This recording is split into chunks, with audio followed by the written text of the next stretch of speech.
Dahil sa bali-balita, Edo labis ang pag-alala kay VNC pumunta na agad kay VNC. Kaya pala wala si VNC sa birthday ni Dara, ito ang dahilan. Magandang araw at isang mapagpalang araw po sa inyong lahat mga kalingap. Sanay hindi niyo po makalimutan na mag-like sa video na ito. At paunawa tapusin muna ang kabuuhan ng video na ito mga kalingap at para malaman ang nilalaman nito. At maraming salamat po mga kalingap sa pagpatuloy na pagsuporta. At paki-subscribe po kay Kuya Val Santos Matubang at kay Ate Edna Vlogs at Rob Matubang, maraming salamat po. Kaya pala wala si VNC sa birthday ni Dara. At Edo labis ang pag-alala kay VNC. Dahil sa bali-balita pinuntahan na agad ni Edo si VNC. Pero bago yun mga kalingap ay pag-usapan muna natin ang tungkol sa tambalan ng EDC na kung saan marami ang nag-expect na mga fans sa tambalan nilang dalawa. Dahil sila man ay nangangako sa isa't isa sa harap ng maraming mga fans ng EDC. Nahandaan niya silang maghintay sa tamang panahon, ngunit ngayon si VNC ay nag-post ito mga kalingap na napapagod na anya siya. Paano na ngayon ang EDC kung mainto ang love team nila? Paano na ang mga nagmamahal at palaging nag-aabang sa EDC mga kalingap?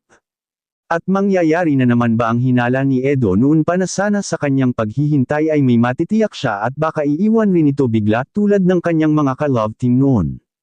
Talagang nakakaawa na si Papa Edo mga kalingap kapag nagkataon dahil palagi na lang itong umaasa sa kanyang mga ka-love team. At dito natin masasabing hindi talaga deserve ni Eds mga kalingap na mabash dahil ginagawa lang naman niya ang nararapat para sa kanyang mga beneficiary at lalo na kay VNC, na walang ibang iniisip ang kapakanan lang ni VNC.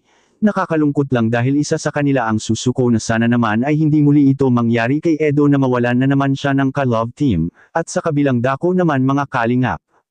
Edo labis ang pag-alala. Yan ang ating makikita sa video.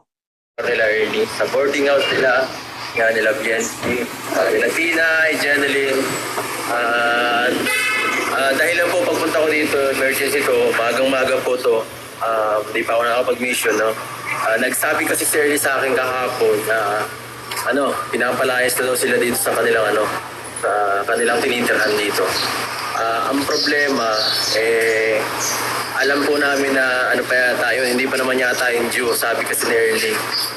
Nung nakaraan kasi ang usapan, baka pa yata, this coming, January pantapos, ang nangyari, parang ngayon pa lang, yung bagong mayari, pinapalis na sila. Nakakatakot kasi syempre, saan kami makuha ng another tirahan, magkakatapusan ng taon. Ang problema ay, syempre nagpapasok pa sila, mahihirapan kami maghanap ng pwedeng malipatan sa ganitong oras. At saka, hindi kami basta-basta makakahanap ng pundo para po dyan. So, nga pala, dito si Kuya Jello.